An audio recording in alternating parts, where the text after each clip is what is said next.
Well, hello, everybody, and welcome to this special edition episode of the Astrology Hub podcast. For those of you who don't know me, my name is Amanda Poole Walsh. I'm the founder of Astrology Hub, and I am here with astrologer Catherine Urban, and we're going to be talking about positive shifts in relationships in 2021. And Catherine's going to share why she sees the astrology pointing us in that direction, which I know is some good news for a lot of people. So I'm happy that we get to come on and to have this topic today, Catherine. Thank you so much for joining us. Thank you This so is, much for having me. yeah, it's your official Astrology Hub debut. Although I have to admit, I interviewed Catherine, or was it end of February, maybe? Yeah, or beginning of March, somewhere around there. Yeah, and it was right before the world went really crazy. And we talked about something that was completely not on the topic of COVID and the things that were just starting to kind of bubble up to the surface. And so when everything happened, we had to shift all of our attention to everything that was going on. And so it's just great to have you back now because we can address the things that are happening in the world and we can look forward to 2021, which we're at the end of the year. And I feel like people are starting to kind of wrap up. Okay, 2020 story is wrapping up. What's next? So, Yeah.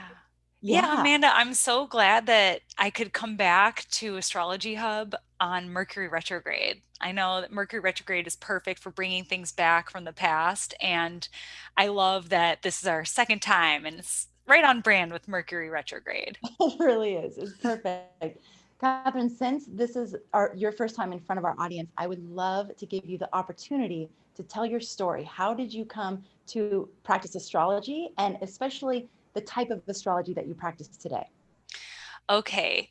Yeah. So this story begins when I was probably about 10 years old, reading Teen Beat magazine. And my older cousin, who I really looked up to, told me that I was a Libra, and she was reading it from the back of this magazine. And I just went, huh, how does it know? And that led to me buying my first book on astrology. And I used to do like sun sign readings for the kids in my class in middle school. And I was always the astrology girl or the astrology friend. And I always kind of just dabbled along the surface of it, just getting into like sun and moon and element theory. And then I moved to New York City when I was about 19 years old. And New York has such a fantastic astrology community. And I immediately plugged in, and my perception of what astrology could be was just blown open. And I learned that you could not only do so much more with it, but you could make a career out of it and use it every single day. And that was the start of my obsessive phase. And it has continued to this day. So I'm very fortunate about that. But yeah, I started off studying, like formally studying more like modern astrology, predictive astrology, and natal chart astrology. And then I moved into evolutionary astrology, got really interested in that. I'm still fascinated by the nodes. I use the nodes and eclipses a lot in my predictive and client work. And lately, of course, I've been diving deep into the traditional astrology and have been really grateful for that because it's helped me to also broaden my scope to things like horary and electional. So, yeah. So, for people that don't know what horary and electional are, tell us why you're excited to practice that type of astrology. What does it do? So, they use similar techniques. Um, but yeah, electional is basically the idea of everything has a birth chart. You and I have a birth chart, countries have birth charts, companies have birth charts, marriages have birth charts. Everything has a birth chart. And so, using your knowledge of astrology, you can optimize the start of a new venture. And that whole practice is known as electional astrology. Horary is a divinational branch of astrology in which everything is divine timing, right? Like everything, even the things that you don't plan, like everything has its divine order somehow, some way. And that's part of the magic of why we're still so interested in what we do. We don't have all the answers of why it works, but horary is basically a divinational branch of astrology where you can answer very, very specific questions like, should I take this job? Just looking at a natal chart, you can say, oh, I do see some changes around career, but you can't really say, yeah, that would be a good move for you. So horary helps us to answer questions like that much more specifically. Hmm, interesting. So like the same things you might pull a tarot card for, or like do a tarot spread for, you can do that in astrology with horary astrology, is what you're saying. Yes, and I'm still newer to the practice, but there are some horary astrologers out there that can answer questions with unbelievable accuracy, like down to timing and just details. It's amazing. Astrology just blows my mind all the time. It's like you can just keep going deeper and deeper and deeper. And I guess that's what happens when we're studying an ever expanding universe. There's just more and more and more to discover, which is really exciting. Okay, so Catherine, let's talk about, well, first of all, something that didn't air from well, I mean, this was when the recording wasn't even on. You started talking about Saturn and Aquarius, and we hadn't gone into Saturn and Aquarius yet, but what you said was so interesting, and it has stayed with me throughout this year. You said Saturn, fear, Aquarius, air. So Saturn and Aquarius could bring literal fear of the air. And so Yeah. as we've gone through this year, and we're wearing masks and all these things, it's like your words are ringing in my ear. It's like Saturn and Aquarius, fear of the air. So let's just talk a little bit about Saturn's move into Aquarius and how you see that correlating with this relationship topic. Yeah. So, well, to start with the obvious, yeah, Saturn can, it, Saturn does a lot of different things. Saturn helps us to get serious, it helps us to get focused, it helps us minimize the excess in our lives so that we can really focus on what matters most. Saturn is that element of caution. And sometimes, yes, it can be fear. And so, to your point, of why we're talking about this, or part of why we're talking about this, yes, that is one way that Saturn in Aquarius has manifested is people are wearing masks. We have to be cautious and careful of the air that we breathe. The other way that it has obviously really showed up is the idea of social distancing.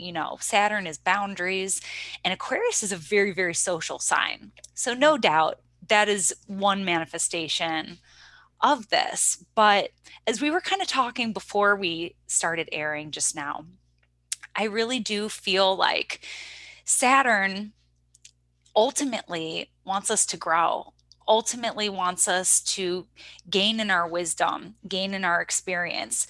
And Saturn's methods, unfortunately and fortunately, can just be like the tough love kind of encouragement sometimes. And so yeah, I really feel like Saturn transits, they start off very, very challenging. They show you the problem, they show you where you need to improve. And by the end of the transit, you're usually having something you're really proud of to show for all the work you've been doing. Mm. And so to bring in that really positive side of everything that is going on and having to do with Saturn and Aquarius, I really do see this as a time where people are really settling into that idea of solitude, really settling into that idea of let me really take some time and find out what I really, really want in my relationships. Let me choose my relationships fully. I mean, a lot of people, astrologers and people who don't know a thing about astrology, are calling this time period a great reset. And I I have been doing some research, which I know we're going to get into, but I've been asking people like, what has this year taught you about your relationships? And a lot of people have been reporting that this really is a time where people are really trying to figure out what exactly they want in relationships and what kinds of relationships they want moving forward. So I do see this as a time where, yeah, we literally can't see everyone that we want to see right now. We literally have to choose the people who we trust and the people who we consider most important to us in order to keep our circles of contact a little bit smaller. Who do we want to stay in touch with? Who do we put in that extra Saturnian effort to stay in contact with? Or to meet up with in the cold. I mean, I know it's beautiful where you are, but I'm in Cleveland and it's chilly. So who are you willing to meet up with and bundle up and go for a walk with? And then who's going to be there still when all of this lifts? Mm. What I'm feeling a lot too is this idea around resonance. You know, it's become more and more clear who that energetic resonance is with, and where it's a little bit off. Whereas before this was happening, it's like, well, you know, I can get along with that person, but it wasn't as obvious where there was resonance or non-resonance. Whereas now it just feels really, really clear. I really feel that. Yeah, I really, really feel that. And especially for me because when we last talked, I was about to have a baby. And so I already knew that this year was going to be transformative for me. And so, when your life changes, and that's just my 2020 story. Everyone has a 2020 story that is unique to your own experience of what kind of unique challenges this era really presented to you. And so we're all being changed right now. So I feel like when we change, our relationships change. What we bring to the table changes. And this has been such a unique period that has one of the silver linings is we've all gotten to slow down. I feel like before COVID, everyone was talking about burnout. Mm, And that's why we were talking about boundaries mm, when Saturn was in Capricorn. And so, what a unique opportunity for everyone to just slow down. mm. And then, yeah, it's exactly what you said. Like, who do I really resonate with? And really wanting to choose those people. Or maybe you don't know these people yet, you know? Yeah, so that's a period of getting to know yourself. And then your resonance shifts, or you're more clear about your resonance, and then finding the people that are an energetic match to you is it's a lot clearer. It's a lot easier. So why do you focus on, what are you seeing for relationships? Why relationships in 2021? Why do you think that's going to be a particular area of shift, of positive shift for people? Right. So, as we know, we're still going to have Saturn in Aquarius in 2020. Or 2021. So, I mean, we're always looking for something to look forward to. Like, when does this lift? When does this end? And Amanda, I noticed a very unique pattern between Venus and Mars. And I got to start in 2020 and then we'll go into 2021. So, yeah, I noticed that Venus and Mars in 2020 only perfected one single harmonious aspect this entire year. And I said, huh, that might explain a lot about what's going on Is that because, super unique, Catherine? I mean, for them to only have one perfect aspect? I would think so. I haven't like dived deep into other years where, and again, this is probably because Mars and Venus have both gone retrograde this year. So this is still like a newer theory, like in the making. I haven't looked that far, but I should. But it seems unique to me that Mars and Venus, who are usually, making aspects to one another quite regularly, would only make one single exact harmonious aspect to one another. And that was just this past September 28th. They made a quick trine in fire together. Mm. And they were about to, and this is why I think it's unique to this year, especially, or more rare, I should say, is because Venus and Mars, they almost made this really, really juicy, beautiful trine back in March. Venus was in her sign of rulership, which was Taurus, which is a super juicy, sensual, luxurious placement for Venus. And Mars, on the other hand, was in Capricorn, the sign of its exaltation. This is one of the juiciest aspects our relationship planets can make to one another. And yet, Venus, just as she gained on Mars, she started to slow down to go retrograde, and they both lost speed, and that aspect never perfected.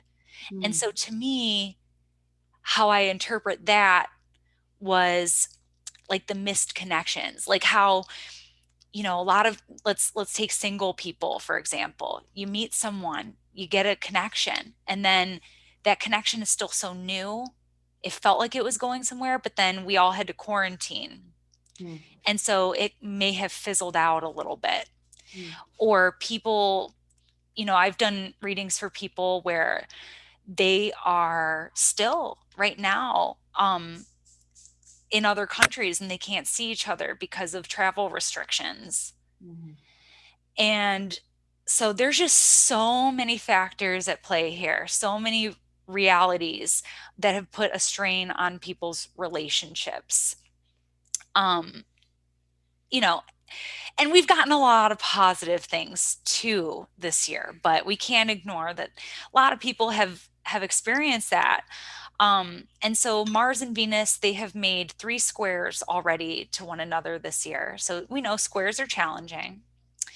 And the other missed connection, there's one other missed connection that Mars and Venus had this year.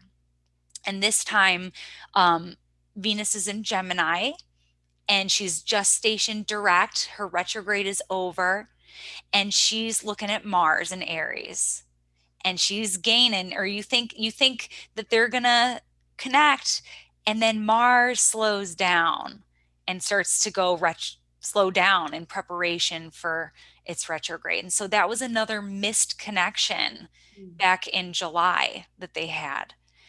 And so I do think that that's unique to this year, Amanda, just because it was so close. Right. And I feel like even in other years where they both have turned retrograde, perhaps it wasn't like this. But I still have to dive a little deeper there. But the interesting Yes, there thing, we go. But but the interesting thing is that in 2021, they do perfect these aspects, and it is very unique because it does kind of tie into the missed connections that happened in 2020. So right off the bat, on January 9th, 2021, Venus is now in Capricorn, Mars is now in Taurus. They have switched Mm. places, and they do perfect this trine. And Earth is such a fantastic element for relationships because Earth solidifies, it grounds, and it help. And I say every good relationship, every long-lasting relationship, if you don't have a strong Earth connection, because not everybody has Earth, but you need a good Saturn. A good Saturn is often going to help really solidify things. And I feel like Earth has that similar ability here when talking about the collective. And so it's beautiful to see that they missed each other in March of last year, but now they're seeing it from each other's point of view, and they do make that trine. Interesting. Interesting. And Is then what about the second one? Do we have an opportunity to reconnect on that second missed yes. opportunity? Yes, and this just is so mind-blowing. So, um the second missed one, they again switch signs this time. So on April 6th of 2021, Venus is now in Aries, where Mars still is right now. And Mars is in Gemini, where Venus was before. And they do complete that sextile. And so I just feel like this is just like a coming full circle, Mm. or like the connections that may have like fizzled out or been put on the back burner are able to kind of come back together. And so, Interesting. yeah, I'm really hopeful based on that. Really hopeful. Yeah, it'd be interesting for all of you to track this. So go back to March, go back to July, and think about what people were in your life at that time and what was happening in those in your relationships. Any that sort of faded into the background and for whatever reason, then track, see if in January and in April of 2021 they come back around. And there's like um, I like how you're saying that they're coming back, but from the other perspective. So they're able to actually see the other side, which is really interesting.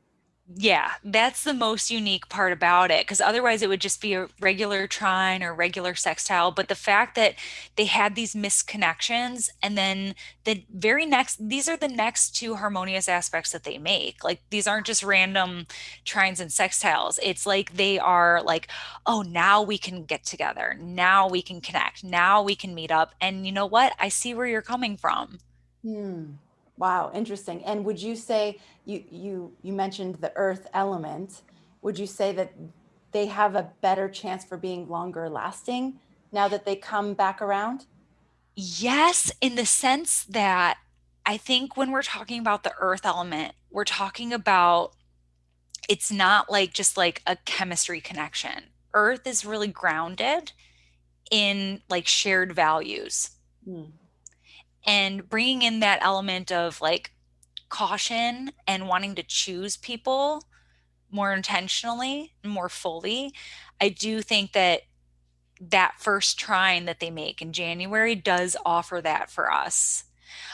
The sextile, though, that arrives in April, that one is in fire and air. So that one should be a little more fun and flirty. Wow. Okay.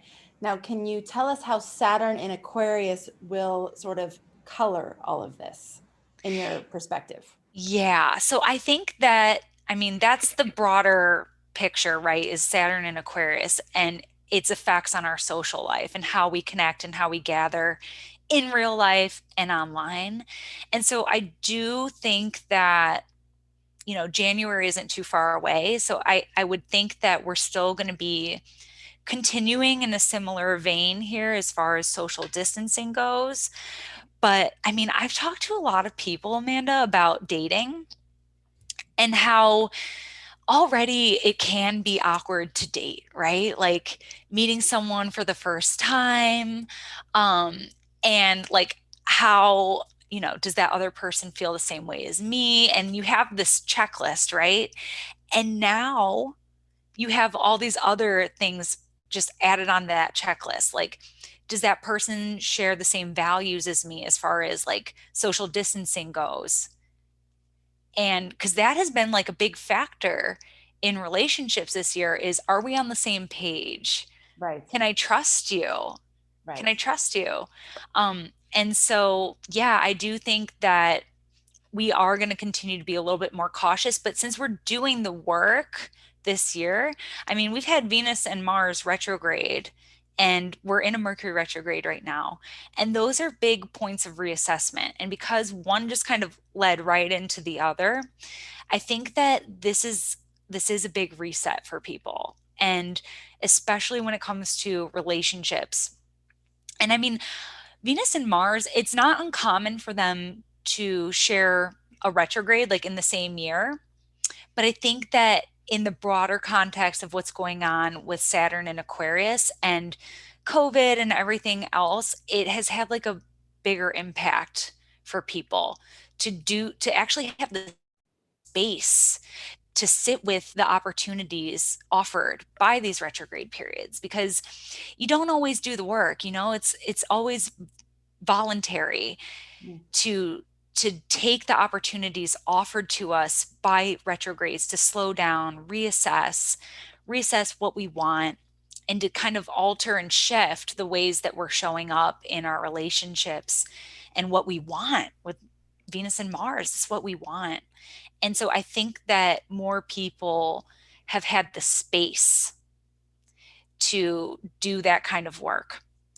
And so, yeah, I think that that is going to carry through to 2021, where people can choose relationships with more confidence and trust within themselves and other people. Because I think people, one thing that Saturn does is it clarifies, it brings the truth out. And so people are going to be just more upfront and honest, I think, about what they're looking for and what they want. And so when it comes to romance and making new connections, I think people will have more energy behind that, more of a yes, I know this is going to work because behind them, like more of an affirmation. Mm. More opportunity to know that the values are shared, because I can see that's something that needs to be disclosed much more upfront at this point in time. Okay, a couple questions for you. Yeah. So there was a lot of retrogrades in 2020. What does the retrograde scene look like in 2021? Do we have a lot of retrograde action or not? We're just going to have the usuals Okay. in 2021. So we will have, actually, I think Venus, now that you mention it, might be going retrograde at the very, very end of the year. And indeed she is.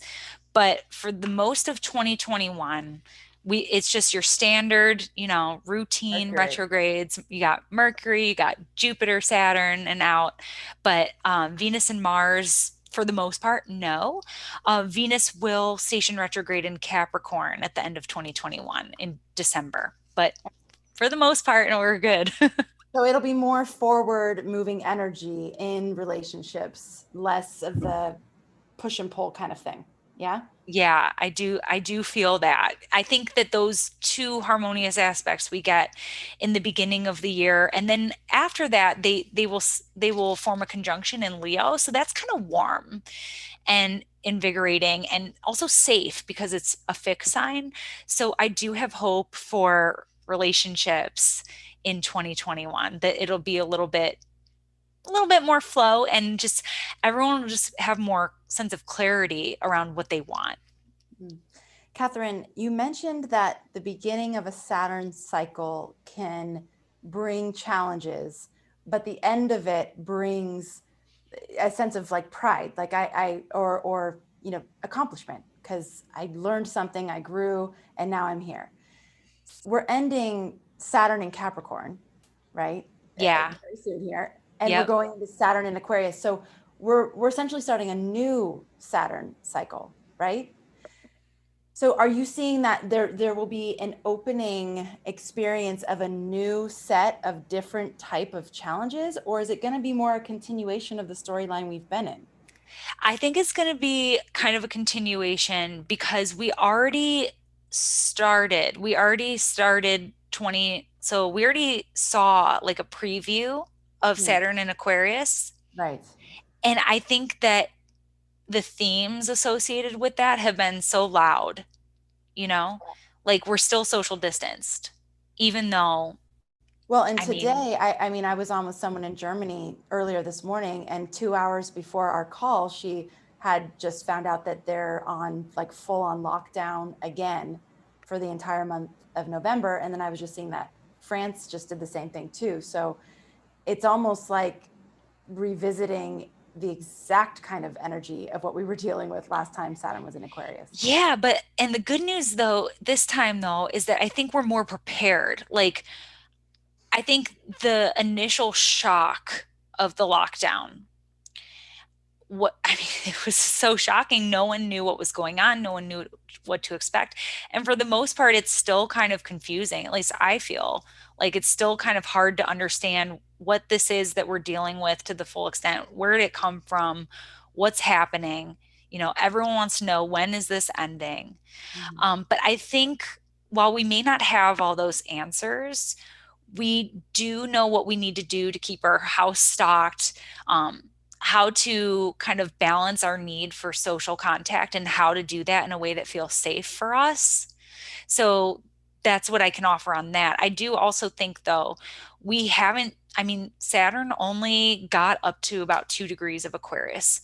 So we really haven't seen We really haven't seen much yet. And I don't say that as like anything in a way to scare anyone. I mean, I would think that it can't get worse. I mean, I would like to think it can't, but we have not seen the bulk of Saturn and Aquarius yet. And so I can't speak for the collective, but I do see as far as Venus and Mars go, because those are our personal planets. They affect us on a more personal level. Mhm. So, in spite of what's going on in the collective, I do see hope in that there is a completion of Venus and Mars with a resonance of what they left off with or missed back in March and then again in April. And so that does give me hope that at least in our relationships, like we'll be okay. Like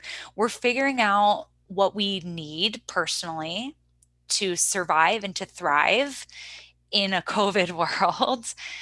And yeah, I think at least me personally, like I know that at the beginning of everything, I was so careful. No one was allowed in my house. But at this point, our families come over and we need that. Mhm. We need that. And so that's what works for us. And I think that by now, most people have figured out what works for them and what their level of comfort and safety looks like. And that helps us connect with other people in a meaningful way that there's also that element of trust.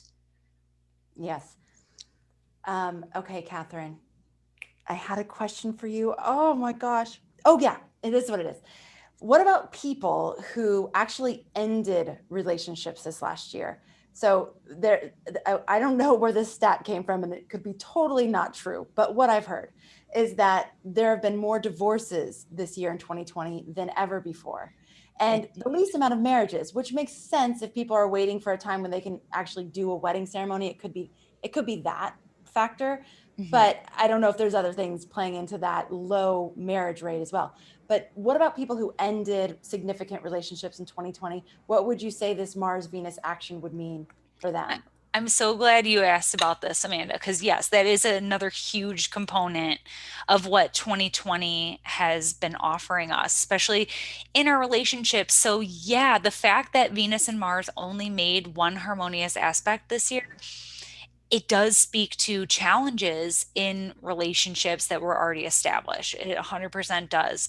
Um, I know several people who have chosen to separate from one another, and a lot of the people that I've talked to that are in that situation have shared that, maybe this was a long time coming and this year just kind of put it on fast forward, Mm-hmm.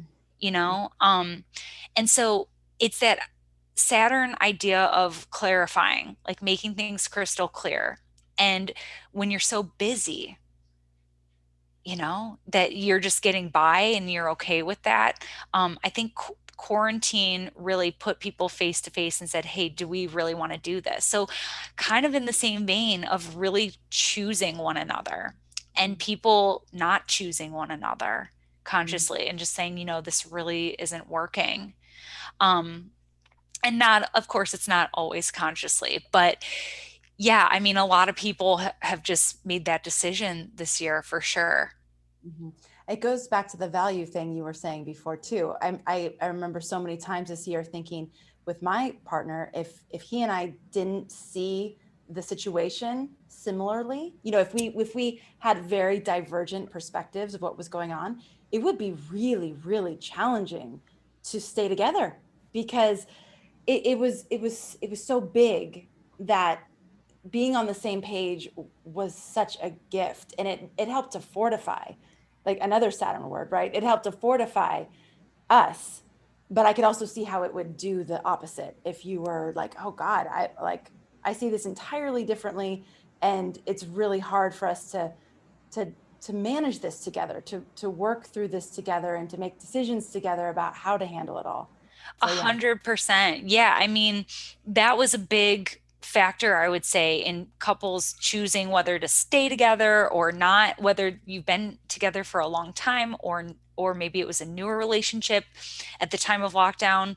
Um, I mean, it really was like almost like a reality show. Like, can these people make it being Definitely. together Yes. 24/7 until who knows when? And you're right. I mean, I'm fortunate that my husband and I were on the same page and still are too with a new baby and everything. You know, we've had to be like pretty careful and everything. So, yeah, no, it's really, really helpful if you're on the same page with someone. But yeah, that goes back to like the value system Right. with like Exactly. Venus retrograde. We've all been kind of reassessing that. But yeah, it was kind of like this make or break. And I feel like you get that with Saturn in other areas of life too. Like if you get Saturn coming to your 10th house, it's like you're going to face the pressures of your career, of your job, of your boss. And it's like, how can I handle all this pressure? And if it's too much, can I work through it? Is this something that we can work through together or not? And so it's the process of figuring that out. And so I feel like this experience of lockdown that we all went through, it was like a big make or break on relationship. Hmm. Catherine, can we bring it full circle to the first part of the conversation, which was about Saturn in Aquarius, potentially meaning at this point, you were just sort of predicting because it hadn't happened yet, fear of the air. Uh, what would be a more elevated expression of Saturn in Aquarius? What could be another manifestation of that energy if we're consciously meeting it and doing the Saturn work with it? How else could it come through? So I think clarity of mind, because Saturn, um, again, makes things crystal clear. It actually has even more dignity in the air element than it does in the earth element, which is interesting to me because we tend to associate Saturn so much with topics that are material, things like age, things like the physical body, accomplishment, and embodiment, and actualizing one's potential. But Saturn actually has a little bit more essential dignity in the air element. And I think that's a lot because we live in a world where we're scrolling on our phones so much. There's so much information out there. And Saturn in Aquarius really offers us an opportunity to focus and to stay with one topic for a longer period of time. It's concentration, and even like when we're talking about things like meditation, like staying within can be really beneficial there. It can help fortify long term connections. I know so many Aquarians who just like, they've had the same friends for such a long time. And I'm very, very envious of that because I'm cardinal, I'm everywhere. Um, but yeah, just like forging more like durable, long lasting connections, I feel. And the other one is just like going back to the idea of focus and concentration. So many people have been reported to take up more positive routines for themselves during this year. I mean, certainly there have been people who have really struggled with the pressures that this year has brought forth, but so many people have been choosing healthier habits for themselves. One of my friends, he was into cycling and he worked up and he rode his first century. So he's really committed. That's 100 miles on a bike. So, I mean, he's really committed to that path. And I know so many other people who are choosing, um, ways to improve their mind, ways to improve their well being. And I think that Saturn and Aquarius can offer us that staying power. Mm.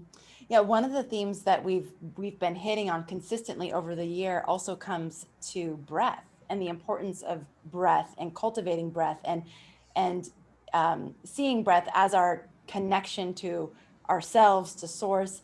And so, could it also be like mastery of the breath and discipline of thought? Those two things as Yes. well, right?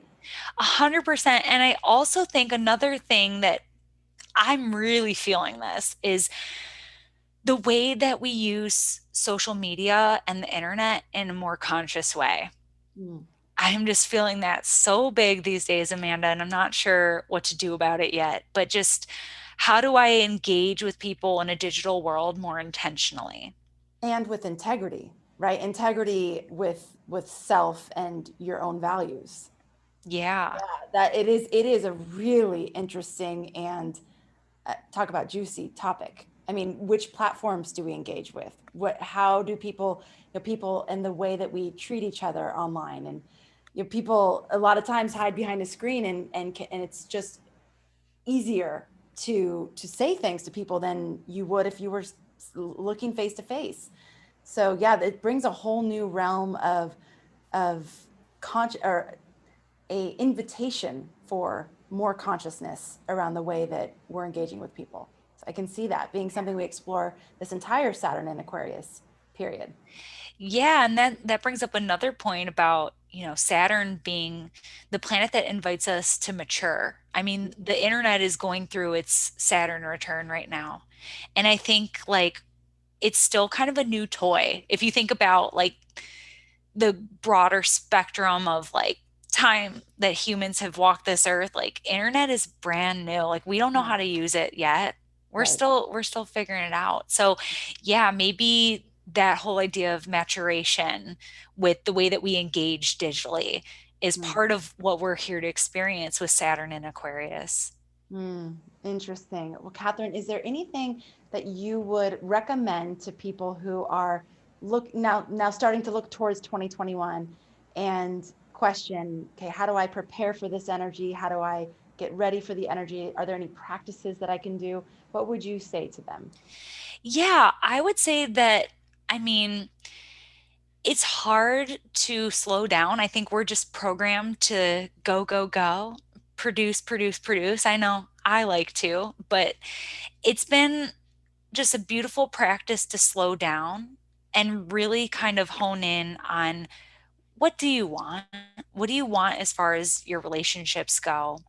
And it's not just choosing other people, it's choosing how we show up. Hmm. It's really choosing what we bring to the table. And so I think that this year is an opportunity for ourselves to figure out, like, what are we bringing to the table? And it's an opportunity for us to really take this extra time available to ourselves and really like spend that time with yourself. Figure out what it is that you need so that you can show up brighter and happier and more in the heart space when we connect with other people. Hmm. I love that. I love that. Saturn in Capricorn brought a lot, I think, for people around maturation with finances and with even the way they spend their money. But what I'm hearing you say is that there's an opportunity here to mature in the way we spend our time. It's another resource that when we bring consciousness to it, a lot of times we're overspending. We're spending, we're committing ourselves to more than we can actually show up for, whether that's in relationships or in the activities we choose to engage in. So a maturation process around, okay, how much energy do I actually have? How much time do I actually have if I'm going to show up in the best way that I can for these people and for these things? I love that. Yeah, you just have light bulbs going off in my head right now. Good. Yeah, how can we be more intentional with our time? Yeah, instead of just like, yeah, I love what you said too about the platforms, how many platforms we engage with and everything like that. Like, Yeah. whew, Well, I know during the quarantine period, it's like almost everything was stripped away, right? We couldn't do all the activities we did. There was like a real like paring down. But I don't know about where you are. Where I am, it kind of opened up. And so there was the opportunity to add things back in. But it was like, well, should I really do that right now? Like, do I actually need to run around the way I did? Do I need to commit to as many things as I did? And for me, a lot of it was I just need to ride the rest of the year out. It was like, maybe I'll come back to these things in January or February. But for right now, it feels good to just remain in this. really spacious or more spacious place, A and hundred. then add them back in really intentionally. I completely agree with you on that, Amanda. Like, as I mentioned, I just had a baby, and so I've really had to slow down. I've really had to, and it's hard because, um, I just published a book last year, and things are starting to get really exciting for me, and I've had to slow down, and I have to check myself. Like, no, Catherine, like, leave that week open. Don't double book yourself. Don't overbook yourself. And so, yeah, and I imagine other people for different reasons are choosing to do the same thing. Hmm. Wow. Well, it has been quite a ride, and I know that it's not over yet. And I'm really grateful that we got to have you back, Catherine. It's been such a pleasure to be here with you. And we haven't had a whole lot of focus specifically on relationships lately, and especially looking forward to 2021. So thank you for bringing in that perspective and helping us see that, those missed opportunities of 2020 and how they're coming together to make those perfect sextiles and trines in 2021. Yeah, look forward to just overall, I think feeling like we've come full circle, whether it's within ourselves or with what we're choosing and how we're spending our time. There might be a sense like how you and I were just mentioning, like how, yeah, I'm really not sure. We're still not going to be sure, maybe, but I think by the spring of next year, we're going to feel like, okay, I know what my pace is now, and I know what I'm doing and what I want to make So time for. yeah, we do the Cosmic Connection with Rick Levine, and he was describing that we're not around the bend yet. We can't see too far in the future because we're not around the bend. Are you saying you feel like we'll be somewhat around the bend by the spring? Is that At least personally, okay? because yeah, Hmm. I mean, yeah, we talked about how Saturn's just beginning in Aquarius, and how Saturn's going to be squaring off with Uranus all next year.